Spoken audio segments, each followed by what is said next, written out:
Would you like to raise a remarkable teenager? If you do, then you have to stick around today because I have the most amazing interview with my friend Angela Karanja from, get this, of course, raisingremarkableteenagers.com. And she's going to share some specific parenting tips and tricks that you can do to make sure that your teenager is really accessing the best that they can possibly be and knowing how to use the life tools necessary to take control of their anxieties, their fears. You know, life, unfortunately, will hit us hard. As you know, if you've been with me for a while, I got hit hard, nearly lost my life, still here, and we want to make sure we're doing the same for our kiddos and giving them the strategies that they need. And if you're new here, hello, I'm Amanda Vander Gulik, and I help families just like yours raise entrepreneurial kids and teenagers, and I help you learn how to create passive income doing the thing that you love to do, and thereby also teaching your children and teenagers to do the same, so we can all live lives that are truly fulfilling. So I am so excited to introduce my friend, and we've known each other for years now, Angela Karanja, and let's quickly share how we met because it's kind of cute. What do you think, Angela? You want to say hi? Hi everyone. It's good to meet you. Oh, I'm trying to think, what year was it? I think it was like 2010 or something like that. No, it was 2012, I think. Was it 12? 2012? Okay. Yes, 2012. I know. Well, okay, so how we met. Yeah. Angela and I had kind of already met before we met in person. We'd both been in the field of empowering children and teenagers, and we'd kind of been following each other's work online. And I had sent out a message to all of my members at the time telling everybody that I was going on this incredible internet marketers cruise so that we could literally, with our family, cruise around the Caribbean. That's it. I know, and on sea days, learn really cool marketing strategies and just build really good networks and good friends with like-minded individuals. And then on the land days, have fun exploring, playing in the sand, doing all kinds of things. And my ex-husband and I and our kids, we had done this for a couple of years. So I had sent out a message to all my members saying, look, we're doing this again this year. Do you want to come along? And I hadn't realized that Angela had received that email, and she's like, you know what? I'm doing it, and I'm bringing my little girl with me. That's it. Oh my gosh. And so I still remember, Angela, I remember the day. So we're all like logging in. Listen to me, internet person, right? Logging in. Checking in on the boat, right, on the cruise. And you go through a whole check-in process. When you get onto the boat, there's like this big entrance kind of area. Yeah. Incredible lady, lots of energy, vibrant, come like running towards me, Amanda. And my thought was like, who on earth knows me? Like, I'm like totally unknown. This lady, she seems really cool, but how does she know who I am? And then, Angela, you said to me, you're the reason I'm here. And then you explained that I had sent this email out, and then you came, and I was like, something that I did affected somebody else in a really good way. And all I did was share what I loved. That's the thing. And then, of course, met this amazing woman in person and became friends. And do you remember dancing on the disco floors? I remember you bopping around. And our kids, they would stay, because it was the Carnival cruise line, right? So they would stay in Camp Carnival together and stuff like that. Yeah, and then on family time, we'd sit around the pool and just chat. Yeah, it was so much fun. And I look forward to doing it again soon. Absolutely. They're still running it. Clearly, they're not running it during COVID right now, but they do start again when it's safe. Yeah, so I just wanted to share that because it was just such a cool concept that if you're doing what is true and natural for you, it can affect other people. Absolutely. And this was before I was known at all, really. And honestly, Angela, after we met, like about a week later is when Radio Disney called me and said, we want to interview you. And then things snowballed. Like, it's amazing taking that one step. And we want to do that with our teenagers and teach them how to just be authentic and true and just offer their own goodness. Absolutely. And that will come back around. So I'm going to hand it over to you. And if you don't mind, I would love it so much, Angela, if you would just share your history. First of all, as a child and going through your teenage years and coming out, like, because I'm guessing that's kind of the drive of why you want to empower teenagers. All right, go ahead. Absolutely.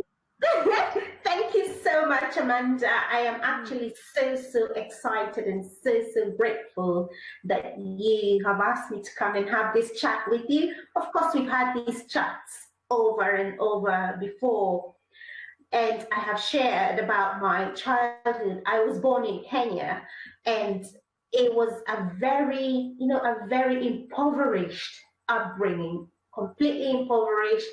And on top of that, there was a lot of abuse in the family, and in the village, everywhere really. But something inside me always said to me, surely this is not how life should be. There is something better, and it's just thinking that there's something better and holding on to that there is something better, and it's holding on to that belief. And actually, what happened is I made myself available for any sort of help that was available. Even in the village, you find there are, as much as people don't have money and they don't have things, we've got people who've got extra fruits, we've got people who've got extra crop and all that. And one thing I always did, I always made myself available for help. Yeah, I made myself available for help, because I always thought, if I can volunteer myself for anything that's going, not only do I receive something, but I learn something. And even in doing that, I always took something that I had, because we had crop as well. So I always had this idea of sharing and almost bartering, because that's what it was, because there was no money. And I think from doing that, I started being, I always had a positive attitude, knowing that things can change, things can change, things can change. And I believe it, Amanda. I think that belief is what brought me the people, the mentors that came into my life, because they saw this bubbly person, even with nothing, no shoes on me, no nothing on me, but I had a faith and a belief that something would change, something would come better. And as you can hear me, I mean, obviously you can hear I'm speaking English, right? I hope you understand how I am speaking. But I love your voice. You're very easy to understand. And I'll tell you, I started. I met someone who obviously they must have felt sorry for me, but there was something in me that they saw, and they thought they probably wanted to change the story. And for me, only later on is when I was able to articulate what they must have felt. And that is one of the things that drives me. You look at a situation, and instead of feeling sorry for the person, you decide to change their story. Yeah, so I keep thinking, I see the situation. Of course, I'm human. You feel sorry for the person, but you decide to change the story for the person. So you move from being sorry to changing the story. So that is something I only articulated it later, because the person, they didn't feel sorry like what everyone else did.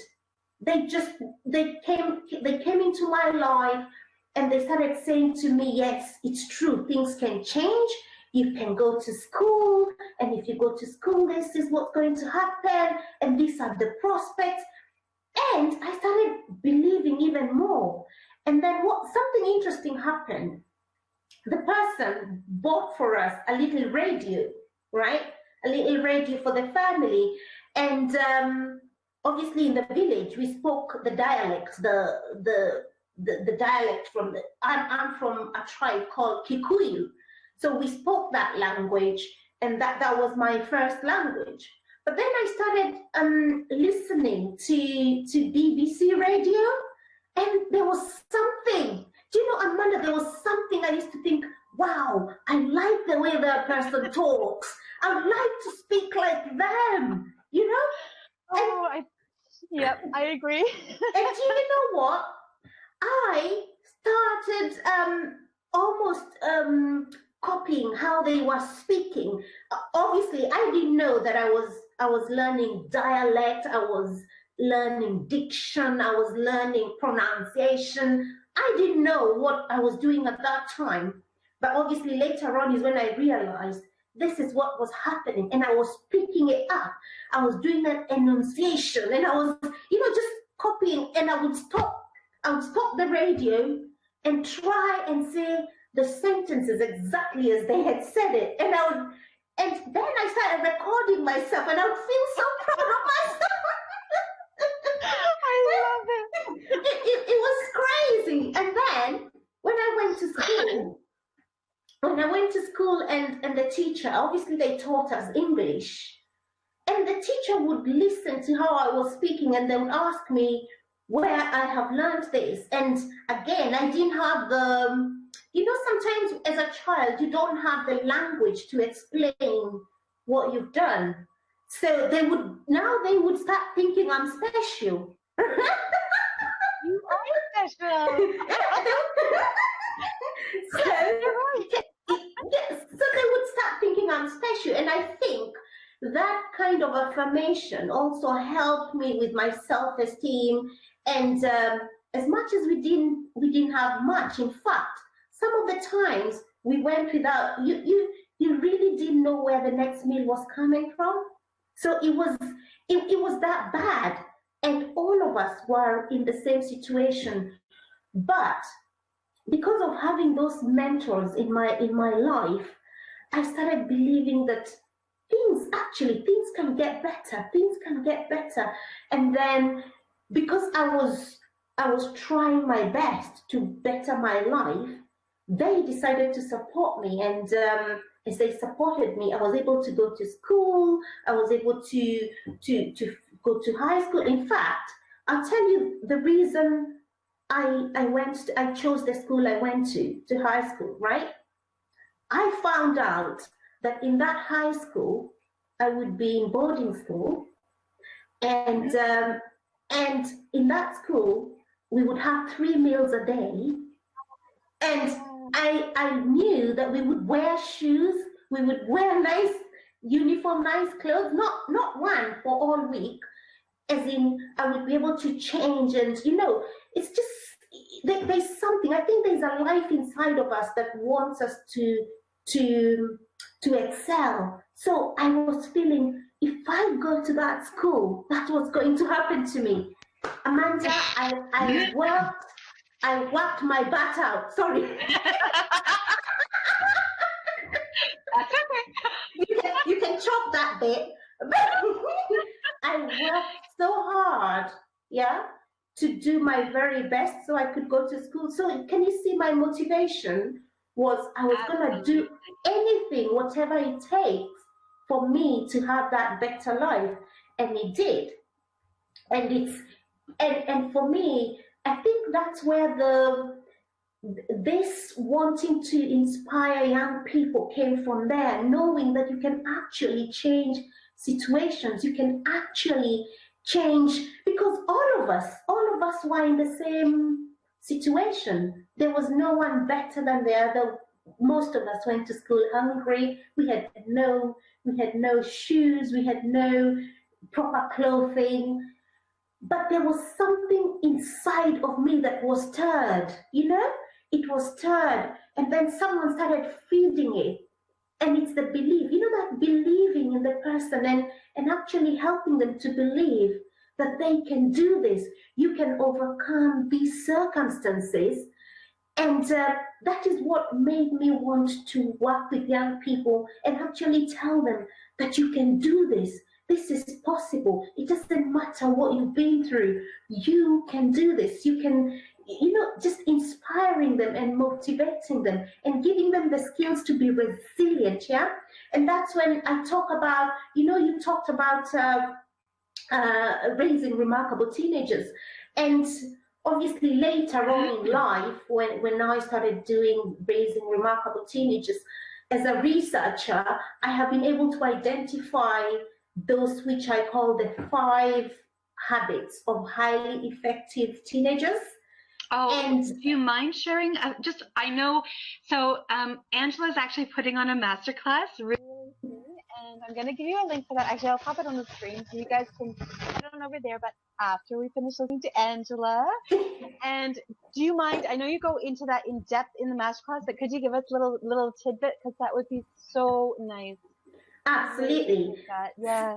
So obviously in this masterclasses is when I talk about the 5 habits of highly effective teenagers, I have respectful, and then we've got responsible, then we've got resilience, and then we have robust, and then we have radiance, right? Oh, yes.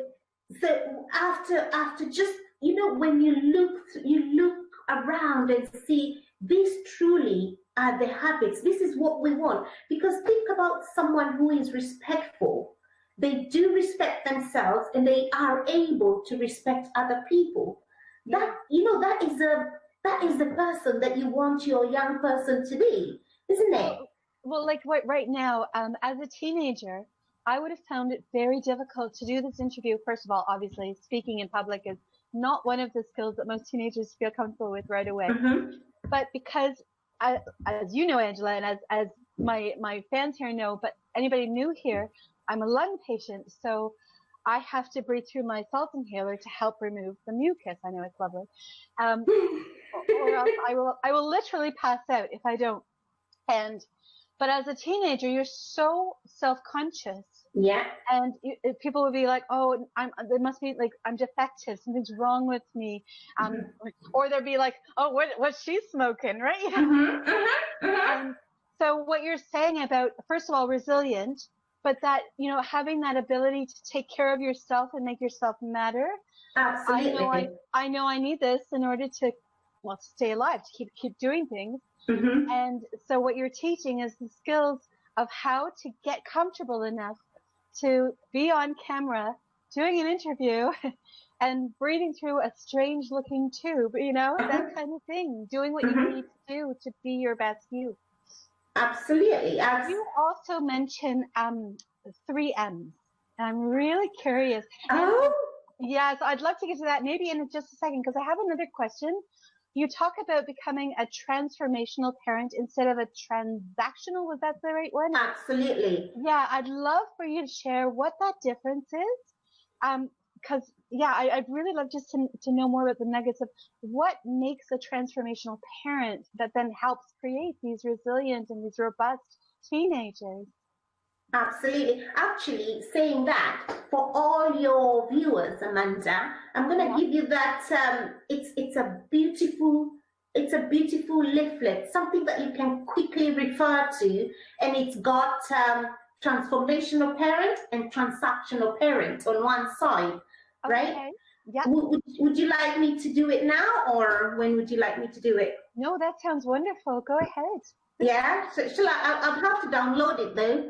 Is that okay? Or do you want me to send it to you? You know what you can do? If you send it to me, then anybody who's watching this, I will put a link to it in the description of the video so that you can head on over there. And I'll create a special page for you, Angela. So when you head over to AmandaVanderGulik/Angela Karanja, I'll have it so that you have the download right away so they can see that for them. The distinction. Plus the link directly to Angela's masterclass so that you've got everything in one space. That probably make it nice and easy. Absolutely. Yeah, and then you who's watching, you'll have one thing to click on, which makes life so much easier. Absolutely. And what I'll do now, I'll just go quickly through the differences between transactional and transformation just before you receive that, so that you can see, because it's about what we are here to do is to learn. It's not about looking and say, oh my God, I'm not this. So it's not about bashing ourselves. It's about learning. It's about learning as a psychologist, which I am, and as a researcher. It's about constantly learning and then adjusting what we are doing. It's not. It's not about, oh my goodness, I didn't do that, so I'm an evil person, I'm a bad parent. And actually, before I do this, I'm going to tell you the reason I actually started working with parents. Okay, and then when after you tell us the reason you started working with parents, if it's a digital picture, we could do a screen share if you want. Yeah. Talk through it while we see it. Absolutely. Actually, I'll do that now. But let me first quickly tell us why you decided to start working with parents. The reason I obviously I've worked with young people for over 20 years and their families, and then I realized actually if every parent knew this that inspires, how to inspire their own young people, I think would have more reach and more leverage than when just me going to speak with young people in schools, in the community, and the young people go back to their parents. What if all the parents knew these skills? And those are the ones I'm going to be talking about in the video, the 3 M's. I call them the 3 fundamental M's, right? They're just 3 M's, but that you're gonna have to come to the free master classes. And that's it. You're giving 3 free lessons, like full-on lessons. It's not like you're going there and like you have to put a credit card in or you have to upsell. No, it's just 3 full-on lessons. And then if you want to work with Angela after that, then I'm sure you're going to offer them the opportunity to work with you. Yeah, absolutely, if they want to. But the masterclass is free, and take notes. You know, this is amazing. Do you want to try sharing your screen and then go through that? Yes. And while I do this, I will talk about why I decided to work with parents again. Is for the same reason about hold on, let me bring this one up. No worries.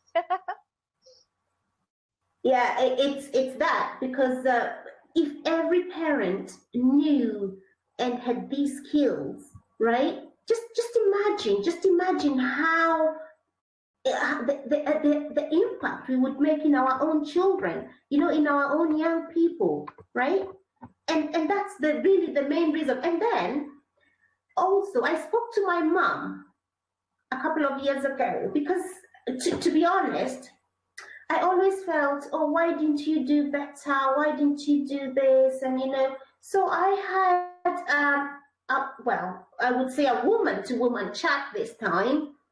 And I asked her, and truly, that's when you realize that many parents love their young people. We love our children so much. We love them so much.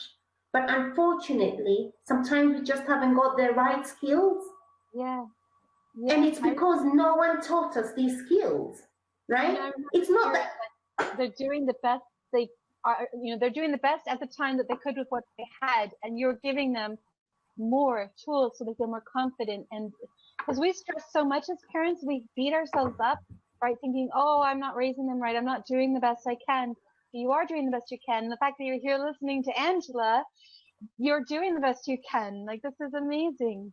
So, as you can see, we've got transactional versus transformational parenting styles. And then this is the figure that I said I would share, and it's really comparing the 2 types of leadership approaches in parenting, because what I know for sure is that parenting is leadership.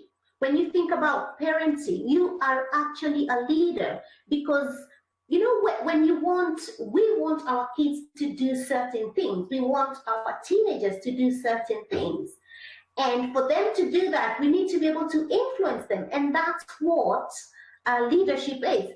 So I think you can see where I'm going with this when it comes to calling parenting leadership. Right. So if we have a quick look at transactional and transformational parenting, what we can see on the left-hand side, we have transformational parenting. And transformational parenting, as we can see, you have the best interest of your teenager. On the other hand, when you are a transactional parent, your image is actually hinged on the teenager's behavior. So how they behave influences how you feel or how you react. So it is like you almost become their puppet, even without knowing it, because they are almost controlling you. And even though you think you are in control, then we have transformational parenting on the left-hand side. It promotes autonomy and creative solutions. On the other hand, when you think about transactional parenting, it's quite dictatorial and it's got forceful rules. So, think about sometimes when we as parents, we say, oh, this is going to be it. It's my way or the highway. When you when you do that, then you know this is transactional, and it's actually quite short term. It's a short term. It might work for a minute, but it's a very short term. It does provide very short term solutions, which is not what we want. We want our young people to learn skills, life skills, right? And then if we go on to that's it, and then if we go again onto the left-hand side where we have transformational parenting, we are constantly connecting and improving argument. Think about it. When you've got an issue, you want your young person to improve their argument and not increase their voice. Yeah. You want them to improve, you want them to give you rationale. You're giving them an opportunity to give you rationale, and you are doing it as well, right? So it's not about raising your voice, the loudest wins or the most noisy one wins. It's about rationale, yeah? Exactly. And then when you think about transactional parenting, it's quite overbearing.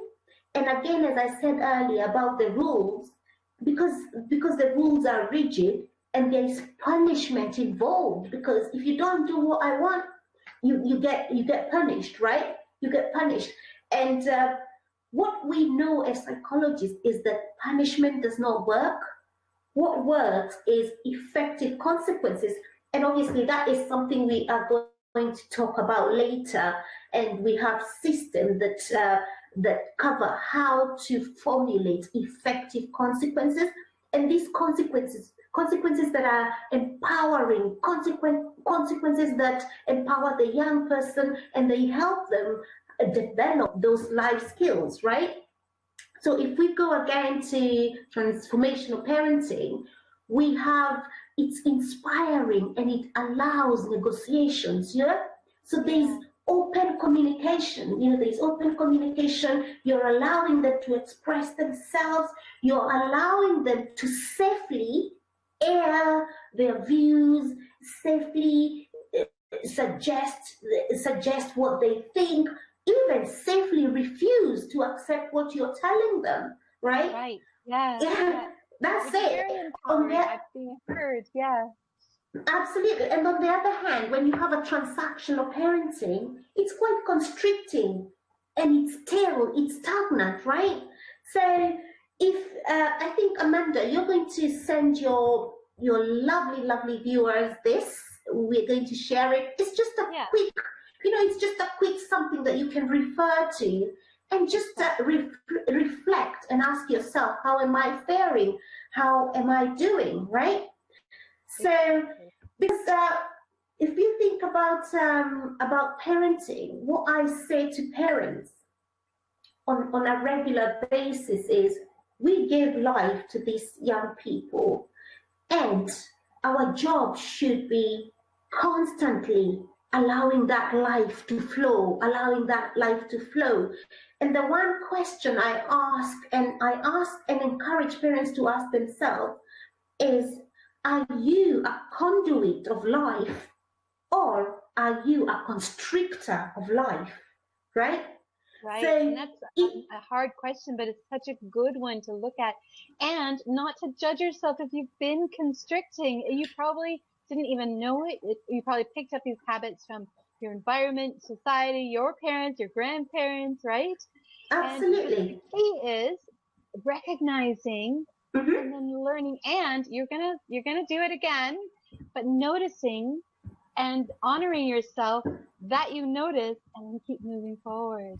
Absolutely. Actually, I'll tell you how this affects. None of us is perfect. Just this last weekend, my daughter and I got into a sort of conversation that wasn't going very well. So she said to me, "Oh, this is what I want to do," and me, I, you know, I jumped into the lecture stool, and I was saying to her, "You should do this, you should do this, you should do this," and then only a couple of minutes into it, I realized the girl has shut down, right? So she shut down, and that's what they do when you're not allowing them to express themselves. So you're just bombarding.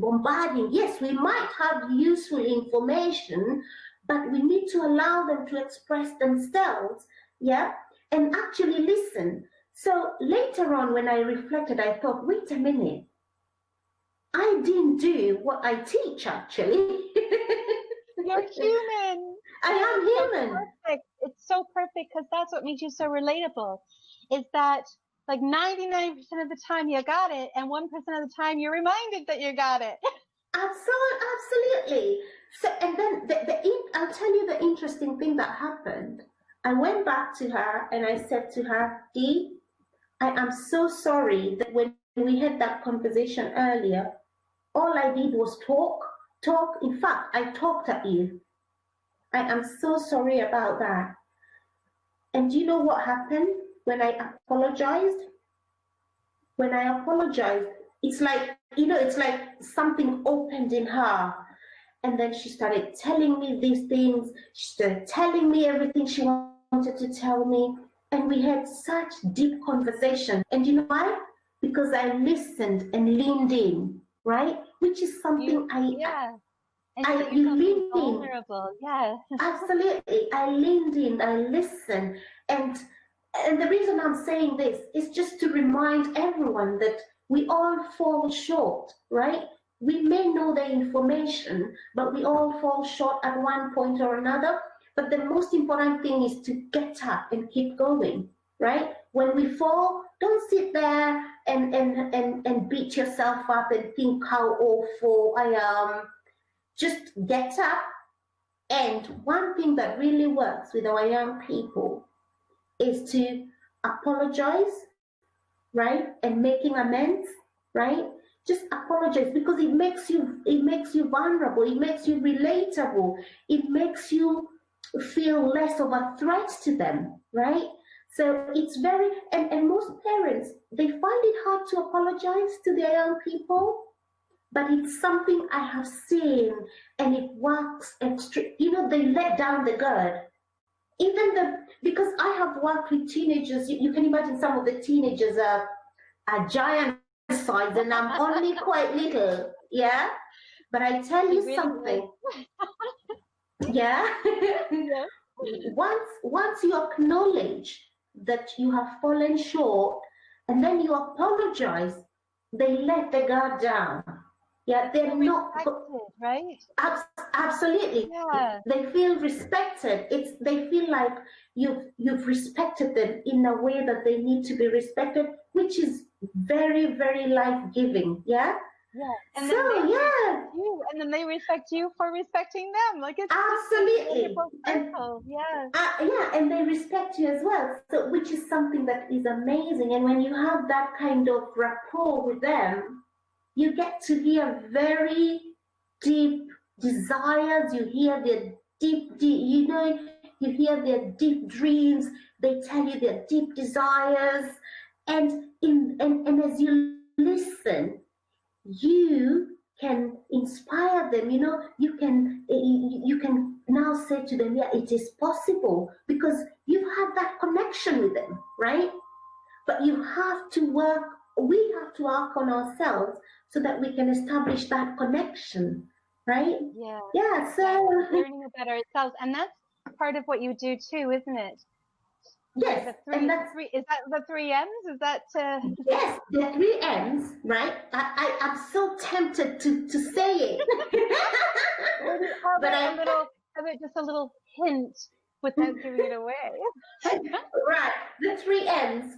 What I'm not going to mention them because I don't want to make it easy for you today.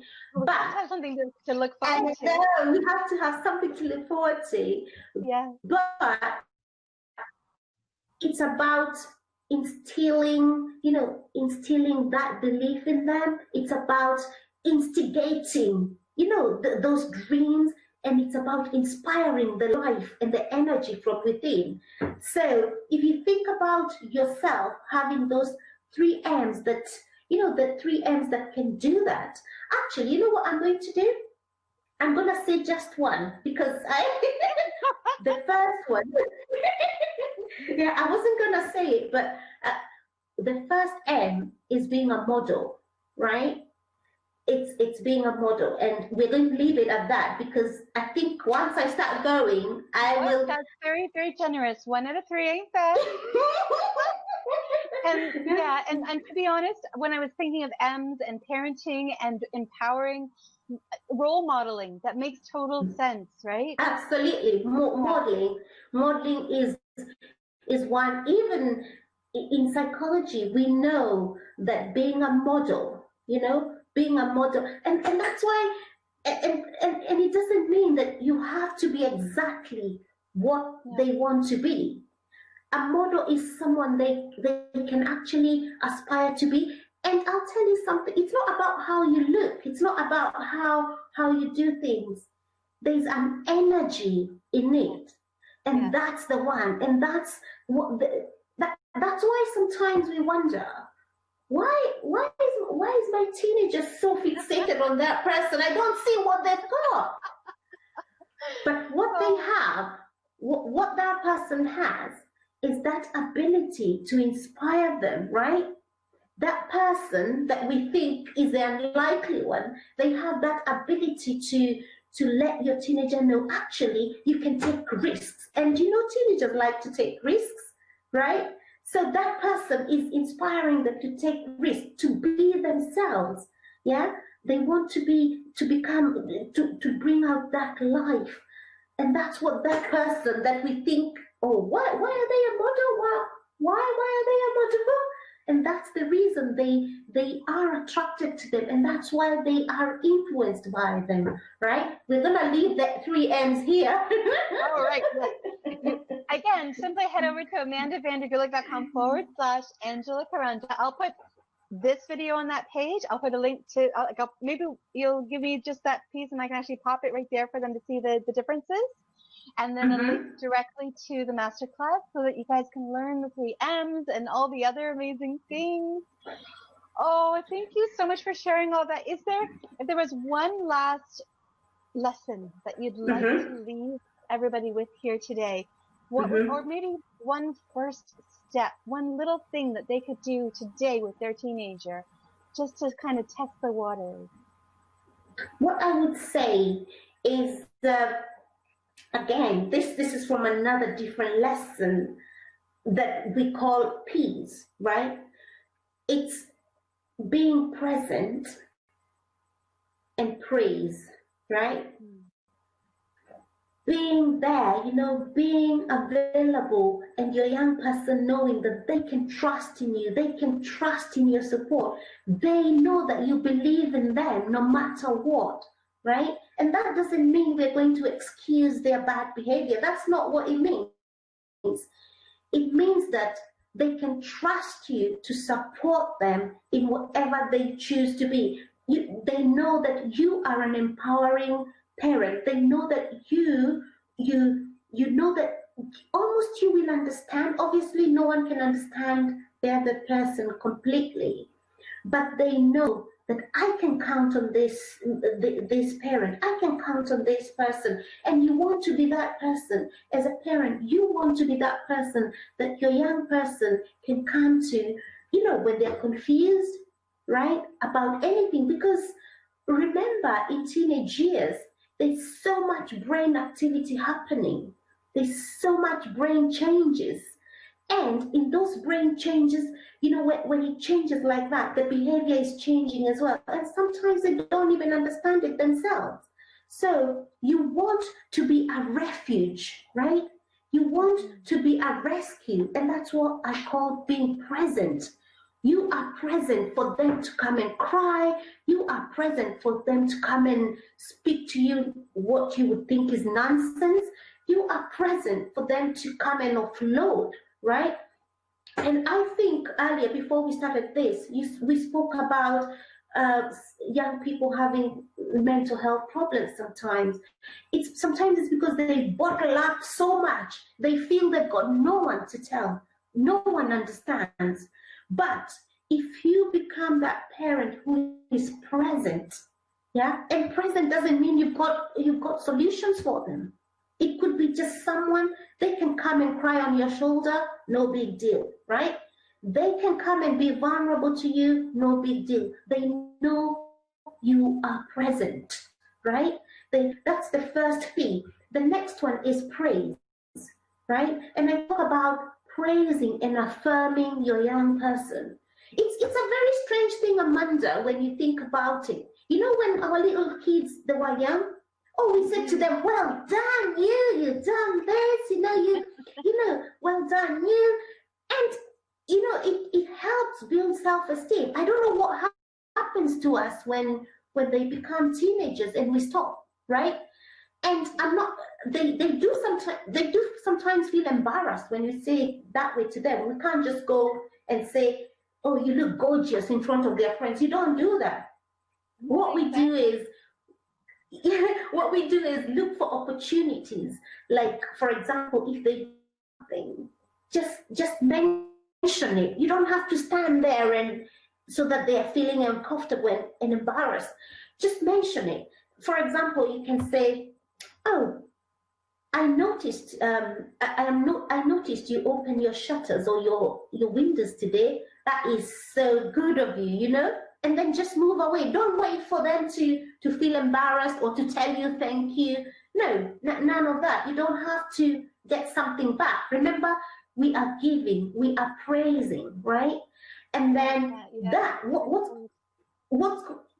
what happens when we praise them is that there's a part of their brain that in teenage years, it really likes that affirmation, and it wants it, it craves for it, and that's why they are really influenced by their peers, right? It's because there's a part of the brain that really likes that kind of being affirmed, affirmation, or being praised. So when we recognize that they have that, we can be the ones that influence it, right? Instead of letting them go to look for affirmation out there from anyone and people who actually don't really care about them, we can be the first people to do it, right? Yeah, so praise is very important. Yeah, authentic. Absolutely.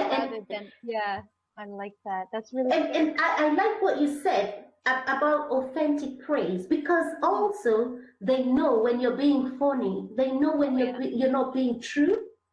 Yeah. So don't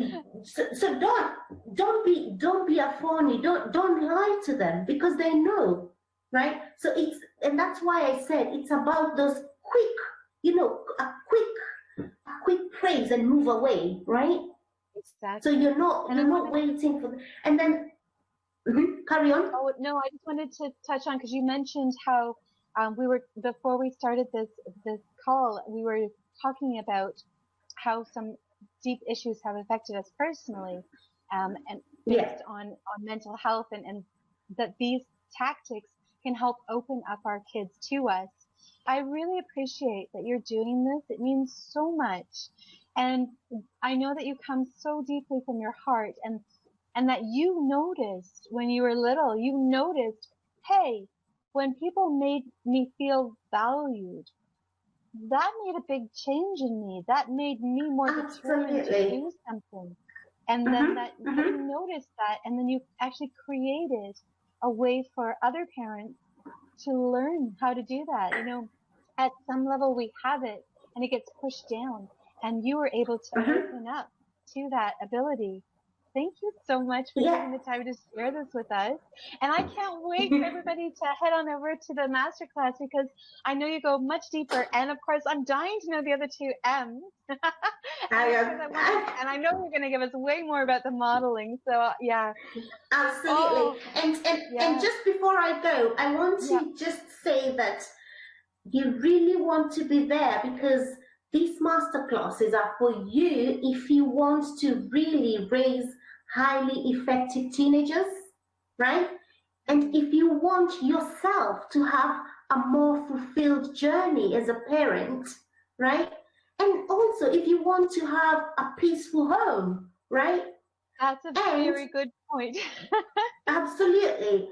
Because we know that the fights that can be between the young people and the parents actually, again, before we started this, I mentioned about some of the things that drive me to do this on a day-to-day basis.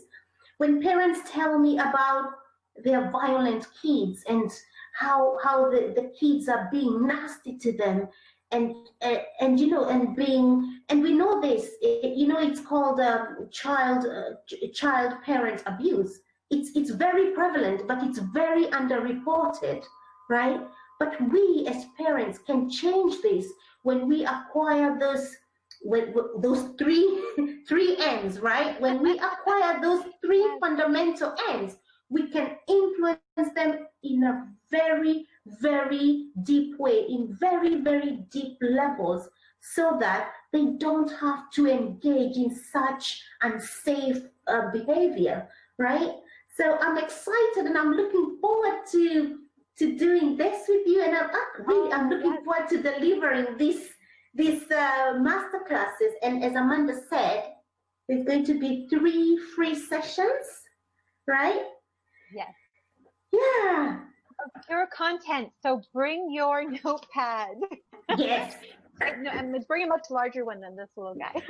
Actually, when they sign up, when they book their tickets to get onto the sessions, I will send you the worksheets.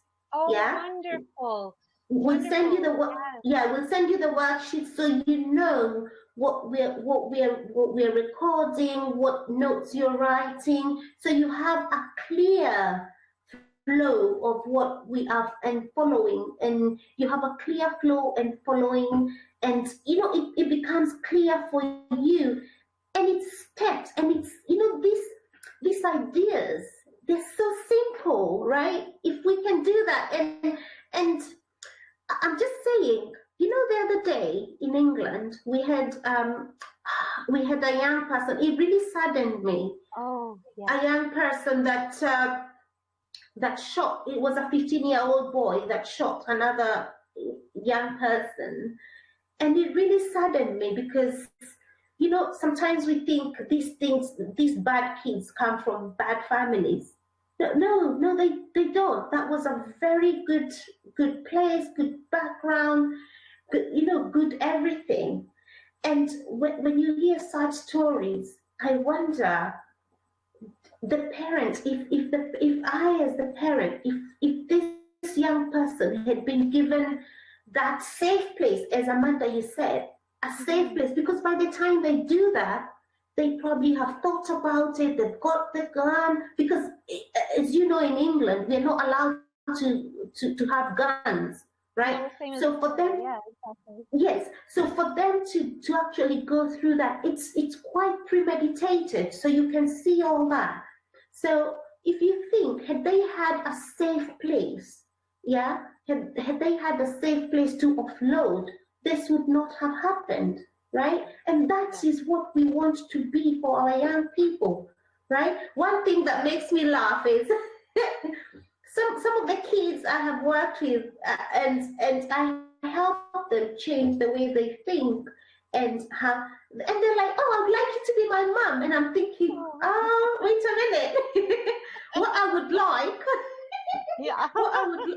I know, what I would like is for your mom to learn these skills, right?